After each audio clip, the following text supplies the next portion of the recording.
This is Beyond the Front Door podcast with Lindy and Rhea. We're opening the door to real stories from our community. Business owners, leaders, dreamers, and doers, sharing the journeys that shaped them. Our goal is simple: to support, spotlight, and celebrate the people around us. Come on in. So welcome everybody to Beyond the Front Door podcast with Lindy and Rhea. We hope you are having a really wonderful summer. We are really excited to have with us Dell Peterson and Stacy Linger to talk about the Rocky Mountain Cigar Festival coming up on August 1st. Am I correct? That's correct. Awesome. August 1st. Yes. So thank you so Saturday. much for being here today. Thanks for having us. Of course, we're excited. So if you could start off and just give me like a 2-minute version of you, like how long you've lived in Cheyenne. Born and raised in Cheyenne, loved it here. I went to college in Kansas. The skiing was terrible, so I came back to Wyoming. And when I was 15, I went to work at the hitching post, and I spent the next 23 years there. I couldn't get away from it. I came back from college, didn't know what I was going to do, and they reached out and grabbed me, so they got me, and I eventually was general manager. And that was back in the 60s and 70s when the hitching post was going full blast and a great place. I left there and bought a company called Moreland Wholesale Company in 1981, which at the time had 5 employees and did business only in Cheyenne, and we operated that for 28 years. And Wow. we went from 5 employees to 42 employees, and we shipped product to five states. Wow. It became big business, but like all private businesses, when Walmart and Sam's Club came to town, Sure. they took all of our customers out of business, which again affected us. So along with some with some wholesalers from Colorado, we found that we could compete with them by opening our own tobacco stores. And we opened the original tobacco store in Joplin, Missouri. And I worked with people from Boulder and Colorado Springs and Pennsylvania, and we started a company called Smoker Friendly. So this is a company you started. We started Smoker Friendly, and Okay. we were all independent businessmen that came together and said we need to have a common name and become someone. We came up with the name Smoker Friendly, and we all operated our own stores.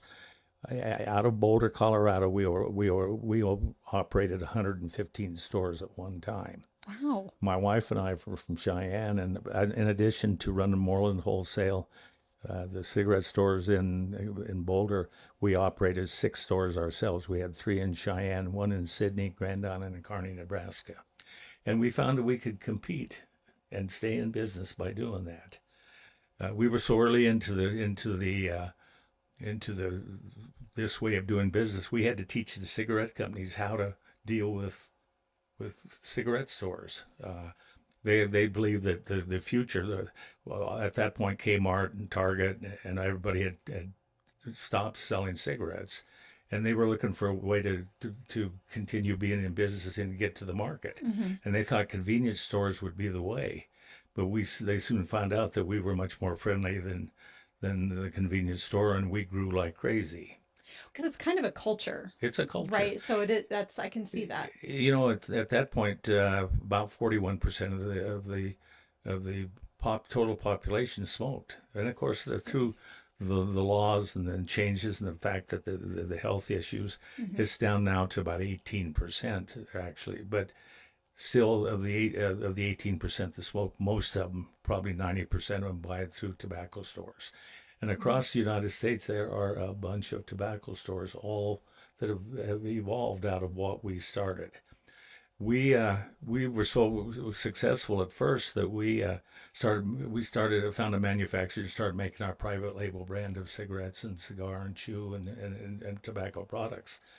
And it became and now is the most popular brand in the United States that's owned by a private company, not a tobacco company. And the independent tobacco stores across the United States want to sell it to their customers. So we, by zip code, will allow you to sell our products in your zip code only and we get, of course, a franchise fee for I was going to say, it sounds like a selling it. So franchise. that's one division of Smoker Friendly. Okay. Another division of Smoker Friendly is that we have a mail order house out of Florida. We sell. You can buy your tobacco products online, and we'll ship to you. The third part of it is called the Rocky Mountain Cigar Festival, which we started 15 years ago. We started off at the Harvest House in Boulder, Colorado, and we had it there 5 years. And it was so popular, we outgrew it very quickly. Because you're going by how many people can attend the event and the size of the venue. Okay. Right. And so eventually we moved it to the Omni and Flatirons in Brighton, Colorado. And we've been there till last year. Tobacco is not a real popular with the health department in Colorado, and they've been extremely hard to deal with. I mean, they finally forced us out of Colorado last year, and the decision was made to bring the Rocky Mountain Cigar Festival to Little America in Cheyenne, partially because when we contacted Mayor Pat Collins about it, he jumped right on it. He wanted it. He made us feel welcome. The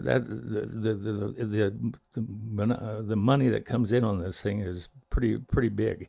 You get 500 rooms per night from Wednesday until Sunday. Then you get an additional 2,300 people that come in just for the cigar festival.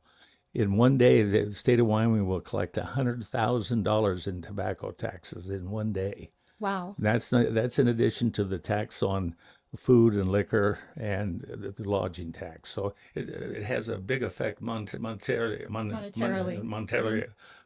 effect on Cheyenne. It's a big thing, and I hope we make it successful here. I was wondering, because I was looking on the website, and it said on the website that the festival had found a new home in Cheyenne, and right. I thought, because sometimes like brew festivals maybe move around a little bit, or and I just thought that it was I'm glad you explained it, because I was thinking, why move? Like, if you did have it in northern Colorado and you're looking for a new home, did it mean you were going to move somewhere else? They just forced us out of Colorado. I mean, the laws they passed and the way that they were handling it, we couldn't operate there. We had to come to Wyoming.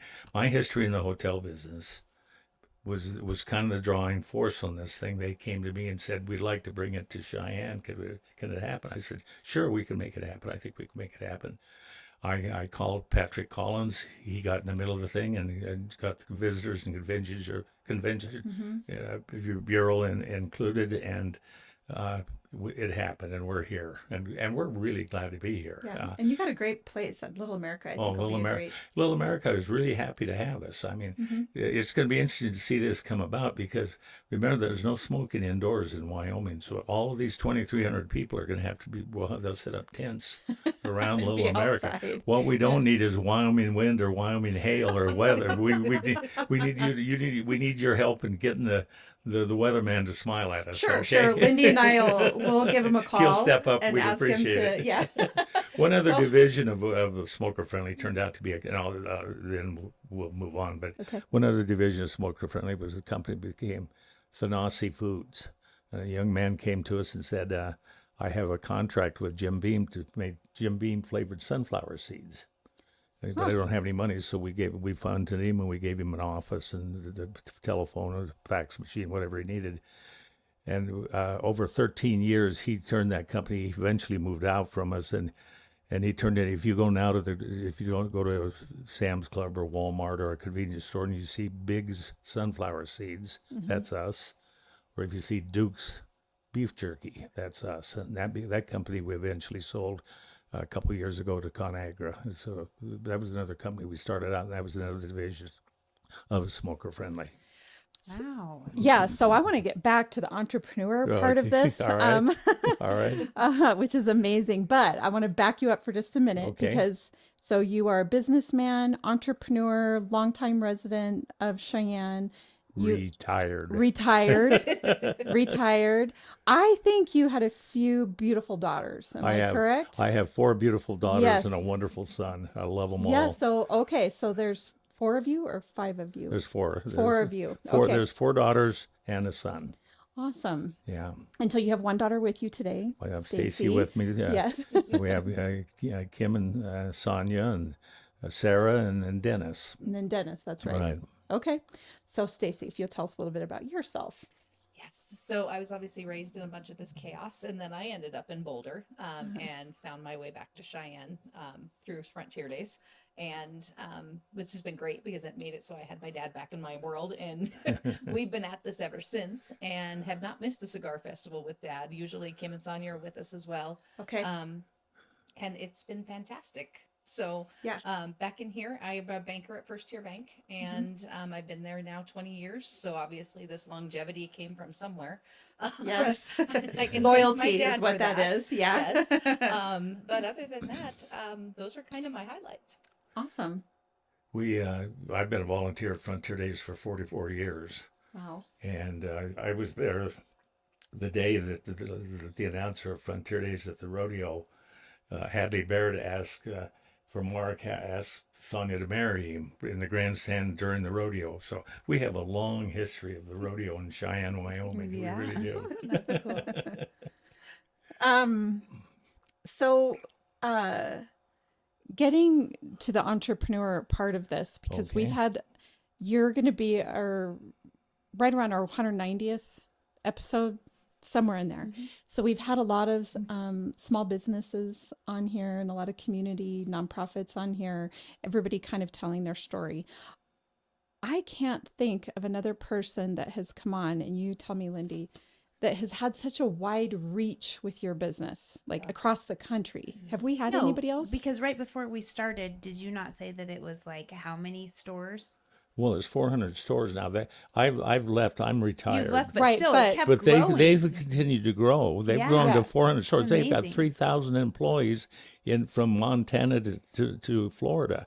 And a tobacco product is easy to sell out of the trunk of a car. So you have to really have controls to be successful in it. These are people. We joined at the time we joined them. They were running a company called Gasomat, and there was Gasomat stores all over the West. And there was a wholesalers in Boulder, wholesalers in Colorado Springs, one from Newcastle, Pennsylvania, and myself in Cheyenne, Wyoming.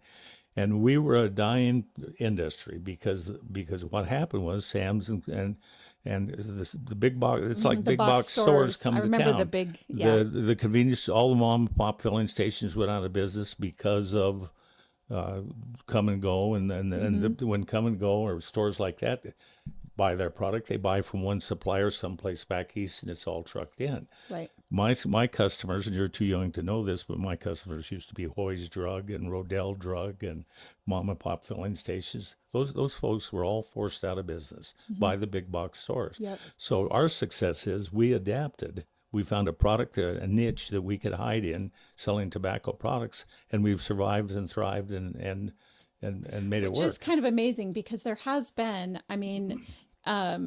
health departments in every state across the entire country, and of course on a national level, have worked to really reduce tobacco use. So the fact Absolutely. that you've managed to continue to survive and thrive during all of that, and I think it's become more niche, right? Like Oh, just like with absolutely. cigars. Like I think That's there's right. people that don't smoke on a regular basis, but maybe enjoy a cigar every once in a while. Right. And Absolutely. Yeah. We sell, our position is we sell to adult people that make an adult choice to enjoy a cigar or a cigarette or whatever it is.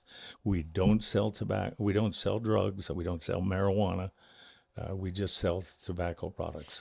Which is part of the irony for me is that Colorado's pushing tobacco out, but welcoming marijuana in. There's You can't buy a menthol cigarette, but you can buy marijuana. In any Something's dispensary. wrong with that picture. You know what I mean?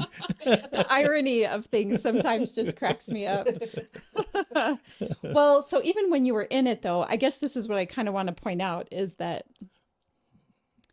the partnerships that you formed and with other people and with other companies to really have that wide reach is really hard to do. Like it's not and maybe you're gonna tell me I'm wrong, or give me the blueprint for it. But I'm sure there's a lot of people that would love to start a business or create a product or something like that. But getting the in, like, this is what Shark Tank is about, right? Like, the main reason why people get on Shark Tank is to get those connections into those companies. How did you do it? This was an industry that we pioneered. I mean, the smoker-friendly people pioneered the cigarette store industry.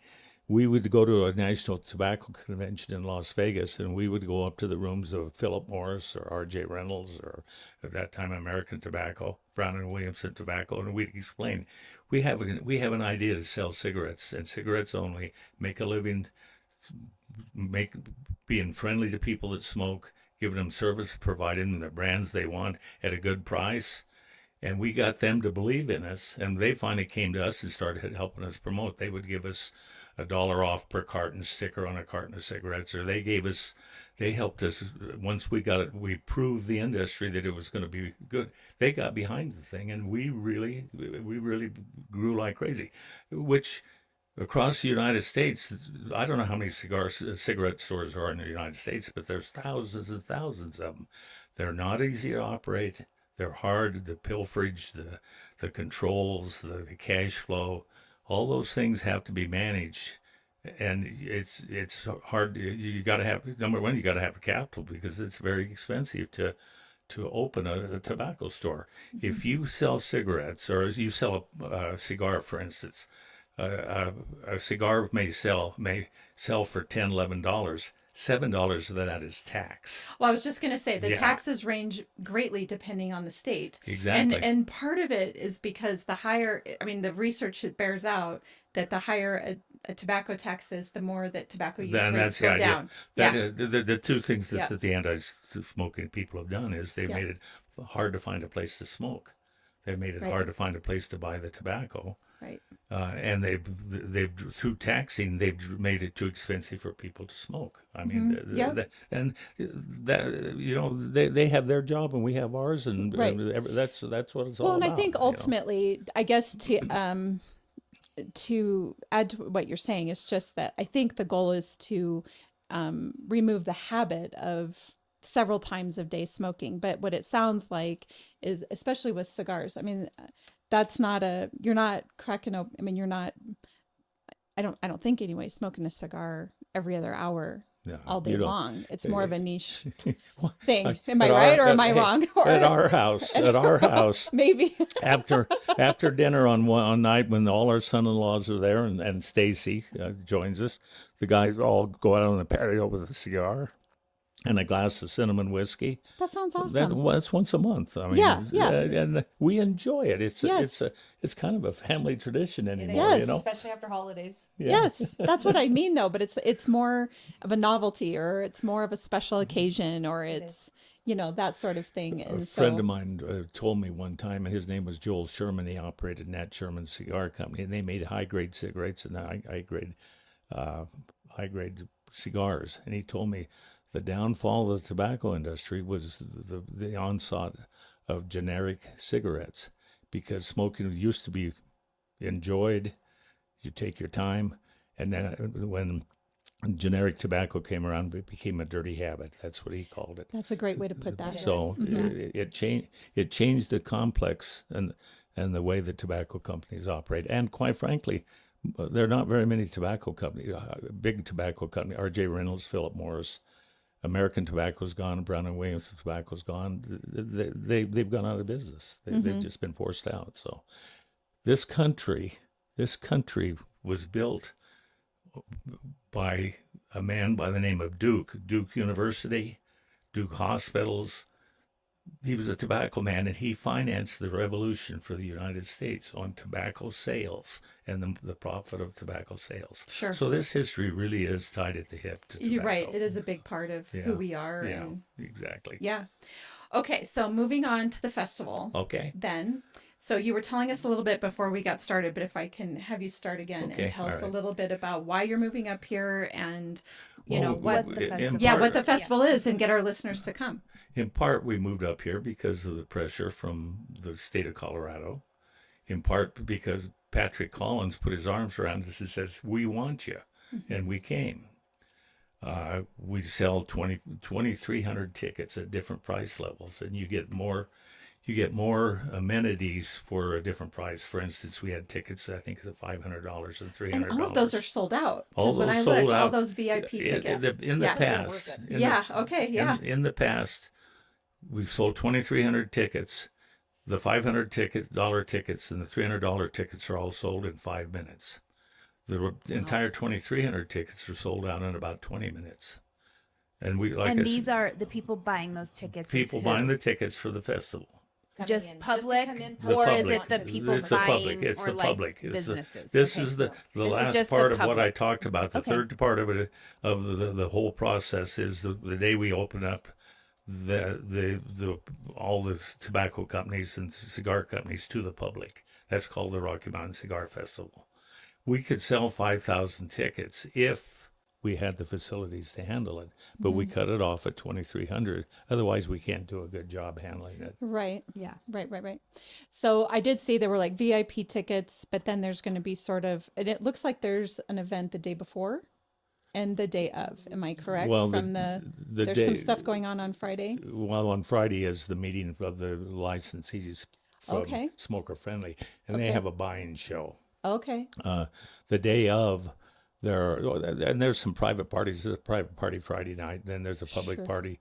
The end thing ends about 7:00, but then there's some other public parties that continue on into the night. So It just sounds like a The event is hoot. amazing. It Yeah. truly is. You show up and you get your goodie bag and you immediately light your cigar and start walking around. And you go to your drink tickets and you take those and you go to the different vendors that are there and you get your drinks and you walk around with your drinks and your cigar and you go and you get to talk to all the different people and you get to you go through and you can buy your favorite cigars at a better price than what you can buy it in the local places. And you get to buy those and take those home with you and put them in your own humidors. So then that way, instead of buying them at $10 a cigar, you get to buying them at $7 a cigar. well, not Depending. yeah, so Depending. Yep. depending. Right. You're And often, then that's where you you're were often- saying you're all often- that money that is spent here, we get to keep the That's tax right. on That's that. right. Okay, so now if someone comes and they buy $100,000 worth of cigars, I don't know how much it is. yeah, How yeah, much cigars do you sell? yeah. A lot? Oh, I thought a bunch. the way you said it was like a people single are person motivated. spending Oh $100,000. no, I said if they do. I mean, if you want to go, we'll make sure you have a spot. No, yeah. Yeah, you're people are spending motivated. $100,000, yeah. People are motivated by the tobacco companies because they tie on. If you buy a box of cigars, you get a cutter, or you get a lighter, or you get a storage box for cigars, or you get a backpack, or you get a cap. They give you incentives to buy the tobacco, and that just drives their sales. So I did see the goodie bag is nothing. I mean, it's It's the open it's door. pretty amazing It's goodie just- bag. I was trying to yeah. say it's nothing to not bat an eye at, nothing to shake your head. I don't It's even a know. great- Let me It's a explain great this. goodie bag. Yeah. For the entry price right now, it's $225 plus some fees. But anyway, for $225, you get 30 cigars. The average price of a cigar is $10, so you already got $300 worth of cigars in your goodie bag. Right. You get a cutter to cut the end of your cigar, a lighter, a high grade lighter to light it. You get 10 free drink tickets, and those drink tickets allow you to go to the companies like Wyoming Whiskey and the whiskey Black company Tooth. from Black Brewery, Sheridan's. Sheridan's private label brand. Anyway, you get 10 free drink tickets. You get a free lunch. Yeah. You get a free lunch, and you get that outdoor entertainment for 8 hours. So, And lunch. And you also get lunch. and you get lunch. Yes. That's great. So this is outside at Little America. Is that right? Yeah, it has to be. Yeah, There's no 'cause smoking inside. Inside. So. Right. It's $225 the lowest ticket Well, amount, or is you there can also another? buy a social ticket. And I'm sorry, you look online and tell me Social what it ticket is. is $85. That's Well, what I was yeah. thinking. I A saw social $85. ticket. Social ticket is $85. That gets you in the door. Right. Okay. And so All right. if you're not a cigar smoker and you know that you don't need that, but you want to go along with your friend that's going who enjoys them, then you can still go in. There's other places to shop within all of those booths, and Okay. just the part of being there and having to be able to go and sit down, have a drink, live music, all of those things, you can still go in and do that even if you're not a cigar smoker. Okay. Awesome. It's a fantastic day outside. Yeah. So it's a lot It of looks fun. amazing. It really is. And the weather should be, The weather we're going to is knock The weather on will be something. Yeah. amazing. Yes. we just don't need Say that it. Wyoming wind, and we Wind. don't need any rain. I Okay? know. It I just know. has to be. And the wind would even be better than like hardcore rain or something. that's Like right. just a little breeze would As long be as good. the wind doesn't blow the railroad car, the cars off the railroad Yes, tracks. You know, that is. remember we're trying to do this in tents. Do you hear that, Mother Nature? Yes. We need for the wind.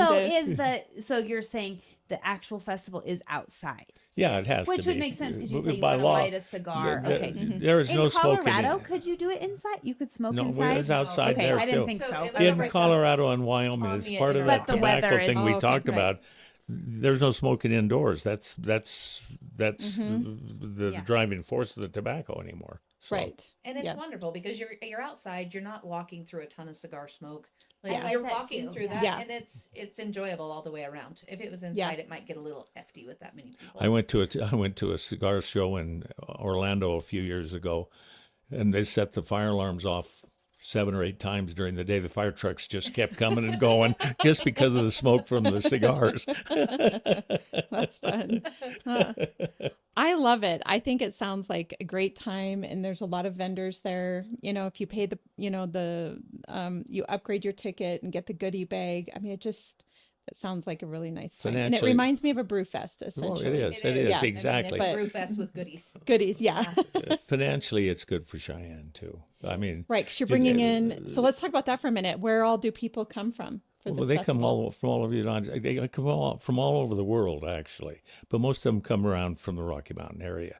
This is the biggest cigar show in the West, and I can tell you, Little America's full. And you know how many motels on the west side of Cheyenne, coming towards Cheyenne, are full from Wednesday till Sunday because of this thing. So a great boost to the economy. Yes. Just a Exactly. week after Cheyenne Frontier Days. Yeah, right. And they only have one scheduled dinner. And so Dad and I spent Juneteenth going around all the local restaurants and asking to hang the posters and to share that information with all of them. Yeah, so Just they to make can sure be that available. They can be available and let them know that this is coming.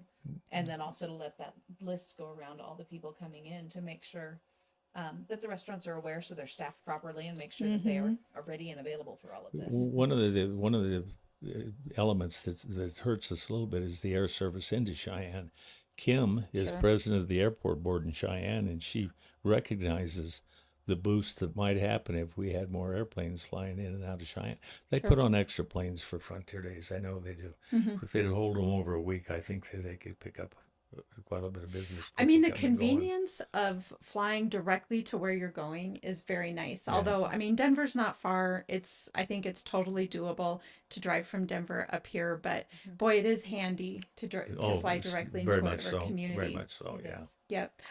I think we have a lot to offer with everything with the area and being at Little America. And I don't think it's too terribly far to fly into any of the other places. No, I do think it'll be just that great. We'll be able to accommodate. And obviously, once they get to Cheyenne, they'll be glad they're here. Actually, flying into Denver, it's only about another 20 minutes to come to Cheyenne, other than to go to over at Brighton to the Omni at Flatirons. So we're about 20 minutes longer.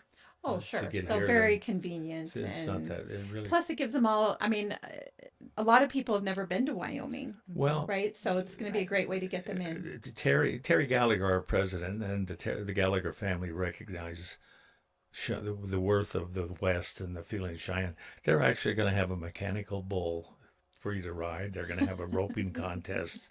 They're going to give out some Western belt buckles. How They're fun. going to play. They're going and I'm playing Frontier Days. This thing, I'm going to try and get some of the Frontier Days people involved in this thing because it's good for Frontier Days too. That's the potential customers to Frontier Days the next year is big. If people come and get a taste of it, that would help. So I'm in hopes that Frontier Days will step up. Of course, they're still trying to get their boots polished and cleaned up from Sunday, the last rodeo. Right. So this right away is the following Saturday. They're barely getting rested from it. You know what I mean? After I was on the general committee for 3 years, and I know how you feel a week after the Frontier Days. You're still trying to heal. How long have you been planning this event for Cheyenne? Well, it actually started in January. Terry, I spend the winter in Arizona, and Terry called me and he says, Dell, he says, what's the chance of bringing the cigar festival to Cheyenne? I says, where are you going to have it? He says, well, we think maybe Little America. And I said, well, I used to compete against them when I ran the hitching post, and they were not especially smoker friendly, but the business has changed for them too, and they may be willing to step up, and they have certainly stepped in. We're so pleased with what they've offered and how enthusiastic they are about having this thing. So, Well, this is what I find really amazing about it is that, I mean, towns across Wyoming have regular meetings and are always looking for ways to bring in conventions and whatever to boost the local economy. And you, 6 months ago, decided to move Yes. this thing to Cheyenne, and now 2,300 plus people are going to be in attendance at this thing. And what a great part of event. part of what you as a resident of Cheyenne have to recognize is Mayor Patrick Collins drove this thing. When I went to him and said, we ought to bring it, we ought to have it, and it went through his head, hey, this would be good for our economy. Let's make it happen. And he got all the people involved that needed to be involved to make it happen. I mean, it's like a little gold nugget was Oh, dropped in well, our laps. absolutely. For sure. Absolutely. Yeah. And Dan and the Gallagher family really they're great people. Yeah. They've always been really good. Anytime we've gone down there, they are so gracious to us when we're down there, Aw. and they always take really, really good care of us. And so Wonderful. they know that Dad will make things happen. Dad is not somebody, even if he's in Arizona at the time. Yeah. If it's coming to Cheyenne, he's He's going gonna to make be- things happen. yeah. He's going to be right in the middle of it. It's my goal. It's my city. I want everything perfect here. Yes, you know what I I mean? understand. I care about Cheyenne, so I want them back here for the next year. So Yes, yes. Okay, so if people want to buy a ticket, so first of all, it's Saturday, August 1st at what time? Starts at 10 a.m. Well, actually, they have a pre-entry for the more expensive tickets at 11.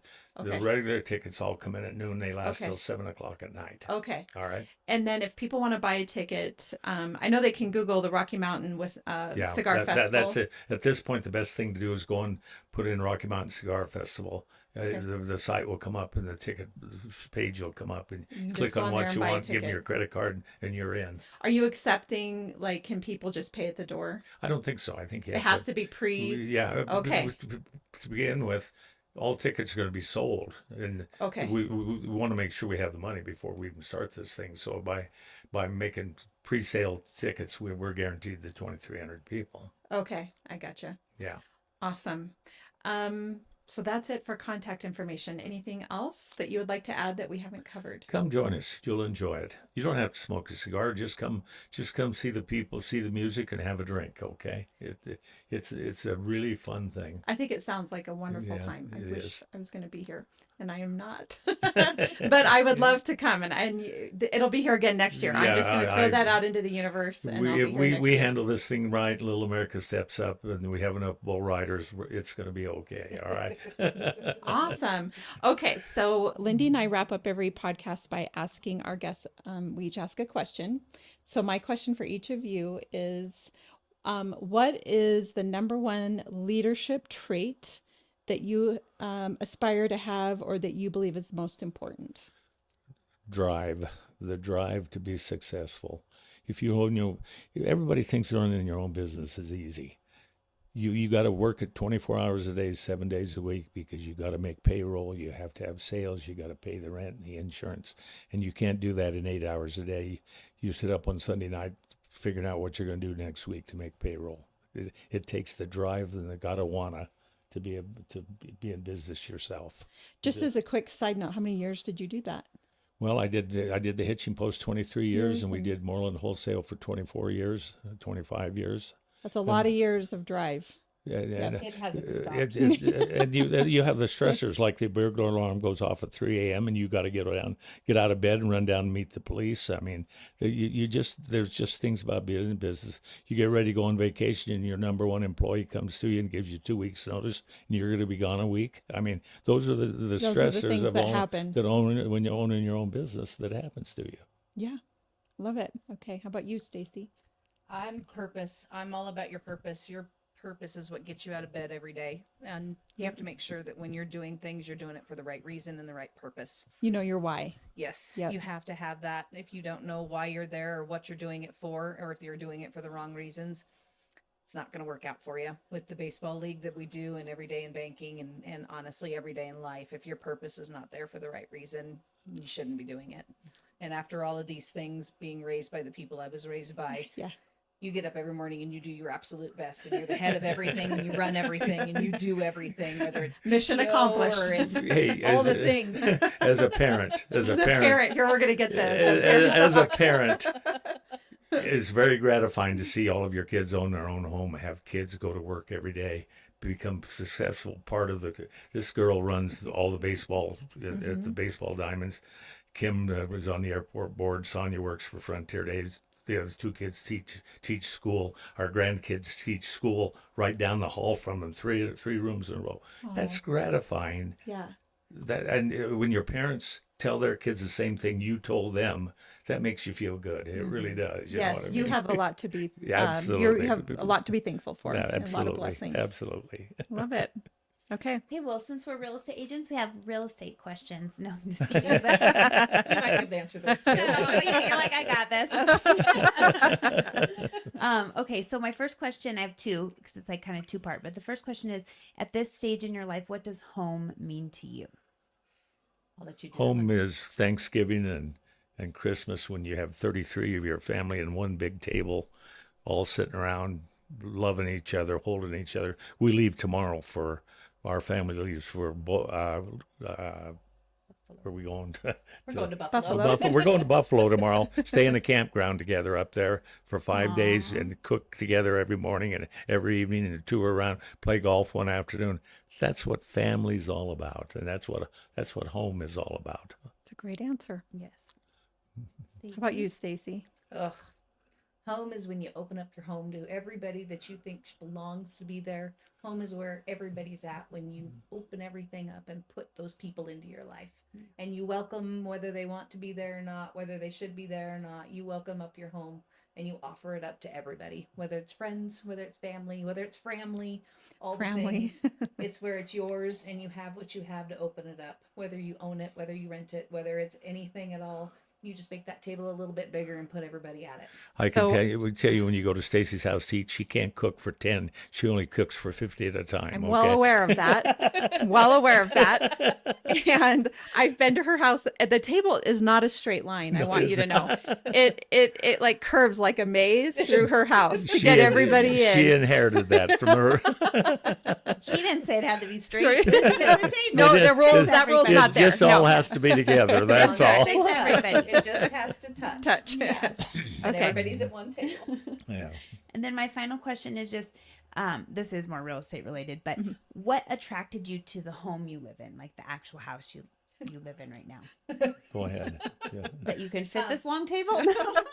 Basically. No, the house, when we actually bought this house 20 some odd years ago, it was actually a location. We had lived 22 miles out, and when we came into town, we found this house.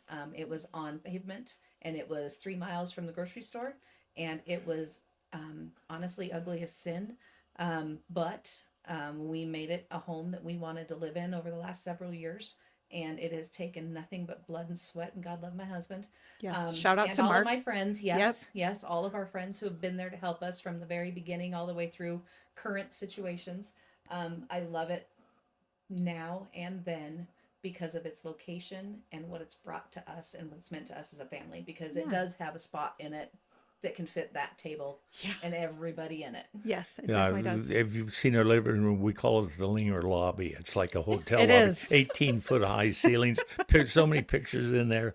So many places to sit. Awesome. It's a wonderful home. It is. It really is. It is We beautiful. moved to the point from the country just because there was too much for us as we got older to try to take care of everything. So that would be attracted you to it. That's definitely a thing. We have Location. clients Location. that, or It was just location. like downsizing to like what you have to take care of. That, Yes. and, that. Yes. And we're, Yep. if you part your hair like I do and dye it this color, you start looking at downsizing all the time, and probably before long we're going to downsize again. I mean, we're thinking about that, but that's what happens to you in age. It just happens to you. Because you want to enjoy your time in your Oh, life, and you don't want absolutely. to spend it Absolutely. taking care of a great big Please. house. That's right. Yeah, yeah.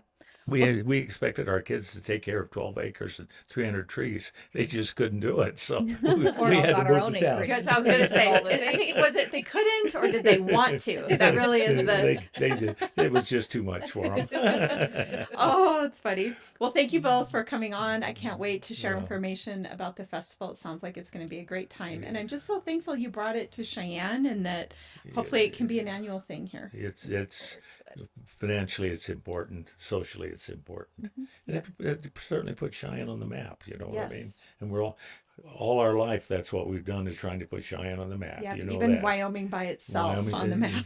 Yeah, Yes. absolutely. Well, thank you for doing all Yes, of that. yeah, And yeah. Thank you, ladies, for letting us come in and chat with you Of about course. this. This is a really big deal, so we Yeah. really appreciate Thank it. you. Yeah, it Thank is you a for big your deal. time. Of course. And thanks for understanding our industry. We appreciate it. Yep, of course.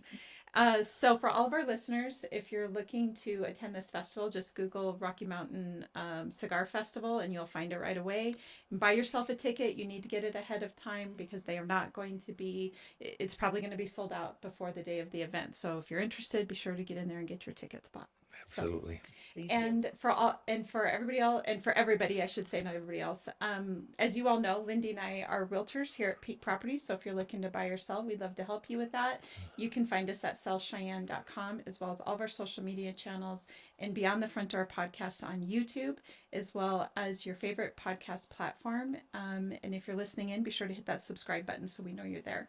And we hope you have a really great day. Thank you.